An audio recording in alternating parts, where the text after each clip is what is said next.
दोस्तों आज के क्लास में अपन लोग पढ़ेंगे आनुवांशिकता एवं जैव विकास। बता दें पिछले 2 सालों से हमने जितने भी ऑब्जेक्टिव खासकर प्रश्न बताए हैं वो सभी के सभी आपके बोर्ड परीक्षा में पूछा गया है और इस क्लास से भी सारे के सारे प्रश्न आपके एग्जाम में ही पूछे जाने वाले होंगे। तो सभी प्रश्न को आप देखते जाइएगा और 5 सेकेंड आपके पास समय होगा, सभी का जवाब भी आप कॉमेंट बॉक्स में लिखते चलिएगा। अगर आप चैनल पर पहली बार आए हैं और फ्री में चाहते हैं कि हर चीज़ PDF पर भी लें और इंपॉर्टेंट क्वेश्चन लें तो आपको रिक्वेस्ट करना चाहेंगे कि आप अभी ही चैनल सब्सक्राइब करके ज्वाइन हो जाइए और वीडियो को पहले से लाइक करके रखें ताकि अंत में आपको कहने की हमें आवश्यकता न पड़े। पहला है प्राकृतिक वर्ण द्वारा जैव विकास इस सिद्धांत के जनक कौन है?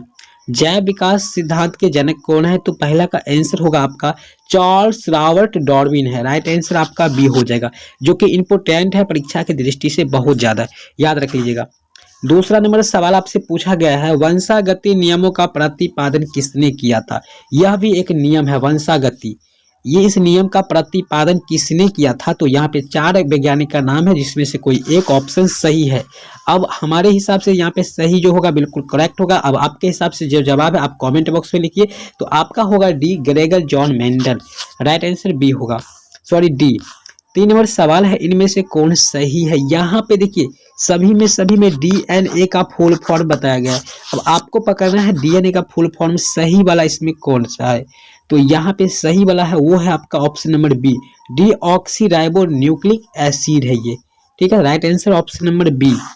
4 नंबर सवाल है कान के निचले हिस्से को क्या कहते हैं? याद रखिएगा सबसे छोटा हड्डी जो होता है कान का ही होता है। मानव शरीर में सबसे छोटा हड्डी कान का होता है जिसका नाम है स्टेपिस। अब कान के निचले हिस्से को क्या कहते हैं? हम लोग कान के नीचे वाले जो हिस्से होते हैं उसको हम लोग कहते हैं कर्णपाली कहते हैं। Right answer option number A जो है बिल्कुल रूप से सही है। 5 नंबर सवाल है जैव विकास को सर्वप्रथम किसने समझाया? अब आप लोग बताइएगा जैव विकास को सबसे पहले किसने समझाया? आप लोग का ये क्लास जो है परीक्षा की दृष्टि से बहुत ज्यादा इंपॉर्टेंट है। हमने पीछे 2 सालों से बताते आए हैं, सभी के सभी प्रश्न परीक्षा में पूछ ही लिए जाते हैं और इस बार भी पूछा ही जाएगा। बस आप लोग यहाँ पे देखते रहिए। तो 5 का जो आंसर होगा वो होगा आपका लामार्क ने दिया था। Right answer option number A हो जाएगा। चलिए अगला सवाल आपका है विभिन्नताएं कितने प्रकार की होती है? विभिन्नताएं कितने प्रकार की होती है? याद रखिएगा विभिन्नताएं जो है ये 2 प्रकार की होती है, कायिक विभिन्नताएं और जानैनिक विभिन्नता होता है। ठीक है, right answer option number B होगा। 7 नंबर सवाल है किसी जीव की जीन संरचना उस जीव का कहलाता है। जीन संरचना जो है किसी भी जीव का वो कहलाता है जीन रूपी या जीनोटाइप, दोनों इंग्लिश हिंदी है। तो ऑप्शन यहाँ पर सी वाला सही हो जाएगा, दोनों ऑप्शन आपका सही है। चलिए अगला सवाल की ओर हम लोग बढ़ेंगे। 8 नंबर जीन प्रारूप तथा वातावरणीय दशाओं द्वारा निर्धारित वैसे अनुवांशिकशीलता से दिखाई देता है वो लक्षण क्या कहलाता है? अनुवांशिक लक्षण या विशेष स्पष्ट रूप से दिखाई देता है वो है आपका फिनोटाइपिक। याद रखिएगा फिनोटाइपिक कहने का मतलब ही होता है ये, याद रखिएगा ये आपको यहाँ पर आंसर हो गया है सी। ठीक है, इस चीज को हम समझाएंगे यहाँ पे। लक्षणानुरूपी या फिनोटाइपिक, फिनोटाइपिक अनुपात वो होता है जो बाहर से लक्षण दिख जाता है, वैसे लक्षण को हम लोग कहते हैं फिनोटाइपिक अनुपात। अर्थात आप याद रखिएगा फिनोटाइपिक का मतलब होता है जैसे लंबाई, चौड़ाई, मोटाई या फिर फेस जिसके बच्चे किसी को कहते हैं कि आपका पापा से मिल रहा है, तो ये होता है फिनोटाइपिक अनुपात होता है। बाकी अंदर क्या जो लक्षण है वो होता है जीनोटाइपिक। ग्रेगर जॉन मेंडल व्यक्तिगत जीवन में क्या थे? देखिए ग्रेगर जॉन मेंडल जो थे वास्तविकता जीवन में ये जो है एक पादरी थे। ठीक है, ये पादरी थे यूनान के, मठ से आते थे, मठ जाति से आते थे। मेंडल ने पीढ़ी को किस लेटर से सूचित किया था? किसी भी पीढ़ी को, यानी ये पीढ़ी को पी लेटर से सूचित किए थे। Right answer option number A. और आप लोग सोच लेंगे टी लेटर से वो जो सूचित किए थे वो एलील बोले थे, एलील यानी मटर के पौधे को उन्होंने बताए थे। 10 का ऑप्शन ए हो जाएगा आपका पी। 11 नंबर सवाल है किसी भी प्रजाति विशेष के लिए समिष्ट या आबादी में स्थित समस्त जीव कहलाते हैं, क्या कहलाते हैं? 11 का आंसर याद रखिएगा बी ऑप्शन होगा, जीन कोश कहलाता है, ऑप्शन नंबर बी। 12 नंबर सवाल है जाति उद्भवन उन जीवों में होता है जिसमें क्या होता है? 12 का आंसर कीजिएगा आप लोग। तो 12 का आंसर हो जाएगा ऑप्शन नंबर ए होगा, लैंगिक जनन, ऑप्शन नंबर ए।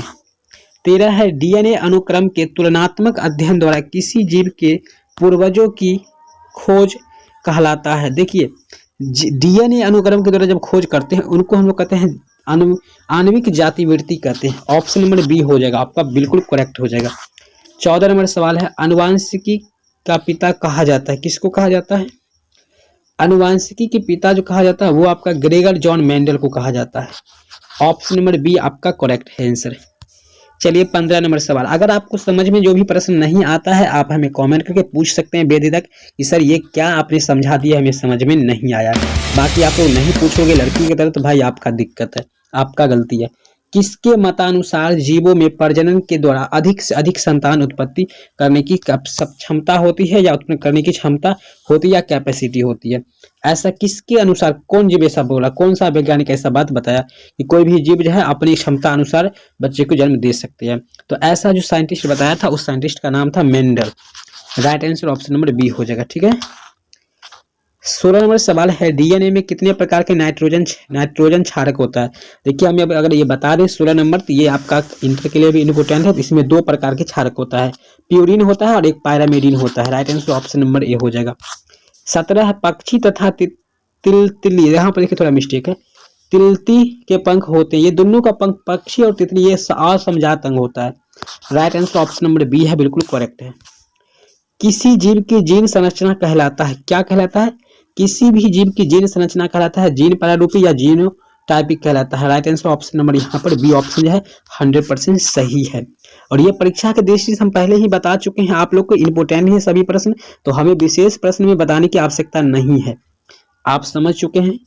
जीव विज्ञान की वह शाखा जिसके अंतर्गत विभिन्नता तथा आनुवांशिकता के बारे में अध्ययन किया जाता है वो आपका क्या कहलाता है? तो वो आपका क्या कहता है, जीव आनुवांशिकता का अध्ययन किया जाता है उसे हम लोग कहते हैं आनुवांशिकी।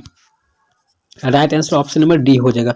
चलिए आगे, अफ्रीकी मानव का सबसे निकटतम संबंधी क्या है? चिंपैंजी। ये तो बिल्कुल आसान ही था, हम लोग का भी संबंधित किससे है? चिंपैंजी से। द ऑरिजिन ऑफ स्पीसीज नामक पुस्तक किसने लिखी? द ऑरिजिन ऑफ स्पीसीज नामक पुस्तक किसने लिखी थी? तो ये लिखे थे डार्विन ने। Right answer option number A होगा। मनुष्य में कितने जोड़े गुणसूत्र पाए जाते हैं? 23 जोड़े, अर्थात 46 होते हैं। गुणसूत्र कितने होते हैं मनुष्य में? 46 होते हैं, अर्थात 23 जोड़े। कीटों के पंख चमगादड़ के पंख किस तरह के भिन्न है? देखिए ये कीट और चमगादड़ की बात होता है तो ये समवृत्तीय अंग है। Right answer option number C. वर्तमान प्राणियों में कुछ संरचना ऐसी पाई जाती है जिनका शरीर में अब कोई उपयोग नहीं रहा गया है, यानी कोई भी उपयोग नहीं है, वो अवशेषीय अंग कहलाया जाता है। ऑप्शन बी होगा। यानी हम लोग के शरीर में जैसे मान लीजिए कांख केस या फिर आपका हो जाएगा दाढ़ी मूछ, ये सब आवश्यकता नहीं है, नाखून आवश्यकता नहीं है, जो अवशेषीय अंग हो गया ये सब, ठीक है, जो शरीर में आवश्यक नहीं है। जब अपेंडिक्स इसका जीता जागता उदाहरण है। जीन शब्द का प्रस्तावना किसने किया था? 25 का आंसर डी होगा। इनमें से कोई साइंटिस्ट का नाम है ही नहीं। ठीक है, चलिए कौन सा वैज्ञानिक मेंडल के नियमों की खोज से संबंधित है? कौन सा ऐसा वैज्ञानिक है मेंडल की खोज से संबंधित है? वो वैज्ञानिक है आपका यहाँ पे शर्मक हो जाएगा। Right option number A. 27 गुणसूत्र बने होते हैं। देखिए गुणसूत्र किसके बने होते हैं? गुणसूत्र डीएनए, प्रोटीन्स और आरएनए, ये सभी के बने होते हैं। राइट आंसर सी हो गया। कोशिका में आनुवांशिक पदार्थ क्या होता है? तो आनुवांशिक पदार्थ डीएनए होता है। कोशिका में आनुवांशिक पदार्थ डीएनए, डीऑक्सीराइबो न्यूक्लिक एसिड होता है, डीएनए का फुल फॉर्म। जीन शब्द किसने प्रस्तुत किया? यहाँ पे आपका बताएगा जॉनसन नामक साइंटिस्ट ने किया था। ठीक है, 29 का यहाँ पे हो जाएगा ए ऑप्शन। हमें वहां पे याद नहीं था, जॉनसन कंफर्म नहीं था, अभी कंफर्म हुए।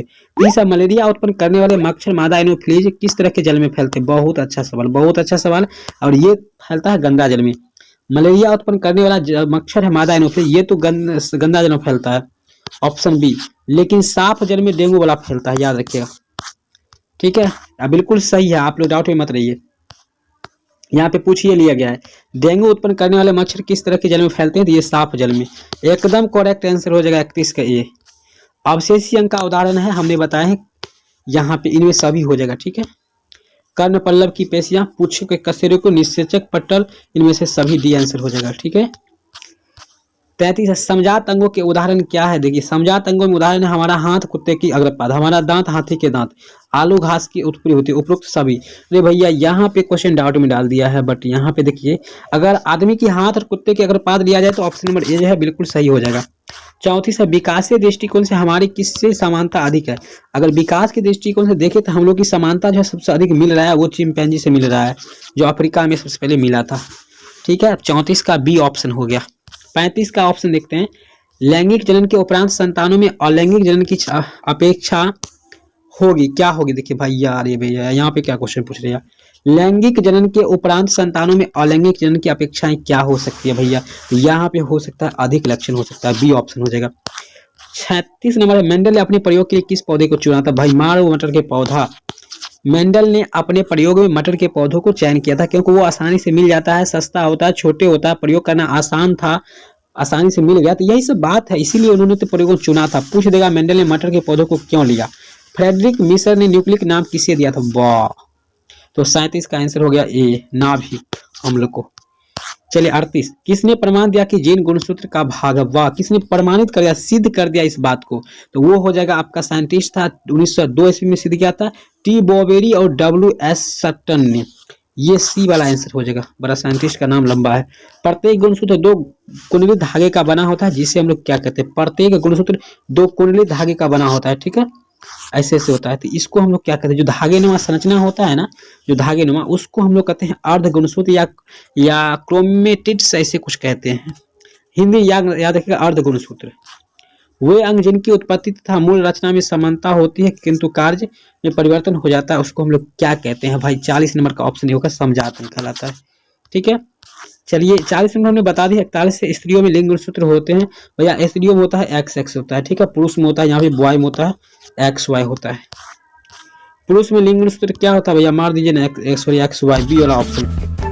इस तरह से सभी प्रश्न आप लोग यहाँ पे, और सारे प्रश्न हैं जिसको आप लोग जाकर गूगल पे सर्च करेंगे madhavanc.com, और वहां से आपको सारा क्लास मिल जाएगा देखने को। मिलते हैं नेक्स्ट वीडियो में, तब तक के लिए जय हिंद। वीडियो पसंद है, वीडियो को लाइक, चैनल को सब्सक्राइब जरूर कीजिएगा।